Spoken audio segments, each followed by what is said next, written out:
So students, today we will see about extrusion. As you can see the symbolic representation I have placed over here. What is meant by extrusion? It's a day-to-day life you are using toothpaste, right? So when you are pushing from the one end, some paste is coming out from the another end. Okay, if you see the shape and size, it's depend upon the mouth what it's having, right? Okay, sometimes it may be come with a full size and shape, sometimes half, sometimes it will come like a droplets. So everything is depend upon the condition. Similarly, we can use it the same condition to our materials also. As you can see, I have given some examples of extrusion products.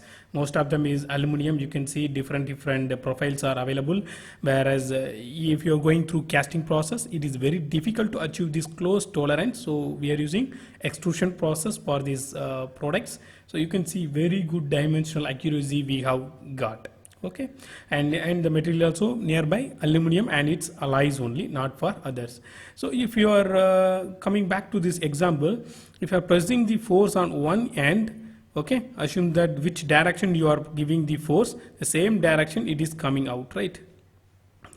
So remember this thing, it will be helpful. Okay. Now this is called extrusion. So squeezing, or if you are applying the pressure from one end, the metal which is in semi-solid or is in liquid, it will come out from the predefined shape or mold or mantle, so that we will get the exact output what we need. Okay, there's generally two types of available, that is hot extrusion, another one is cold extrusion. In the hot extrusion, as I told, 50 to 75% of the tea melting temperature. In cold extrusion, generally it's a normal temperature or working temperature. Sometimes if you need, you just make a little bit higher than the room temperature to make some warm up, so that your material can easily undergo the changes. So if you are working with hot extrusion, you should need some good lubrications, or else it may be stick with the mold or the surface of the place where you are storing that material. Okay, so we need lubricants. For cold extrusion, this thing is not needed, and it is best suitable for lead, tin, aluminum, copper, titanium alloys, but most probably is very suitable for lead, tin, low strength alloys. Okay, and if you are going for the hot extrusion process, we may take the window frame members, railing, aircraft structures we can take, but cold extrusion we are using less strength material except molybdenum, titanium, so it is very strength only. You can take it to any shape. That's what I am clearly given here. You can see any complicated shape that you can take it out. Best example, the casing of and squirrel cage induction motors, that may be also fabricated by two things. Three-way, one is casting, another is extrusion, third, if you want, you may go to machining process. Okay, you can't say that only two-way. Okay, so there is another kind of classification is direct extrusion and indirect extrusion.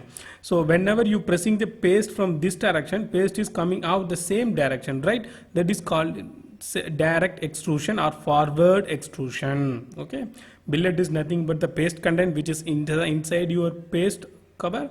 Okay, die is nothing but the mouth, the paste mouth. Okay, there's a container and you are pressing from this end, it is coming out. Very simple example. And indirect extrusion yields, when you are pushing through this the direction, material will come out from this direction. So this is called indirect extrusion.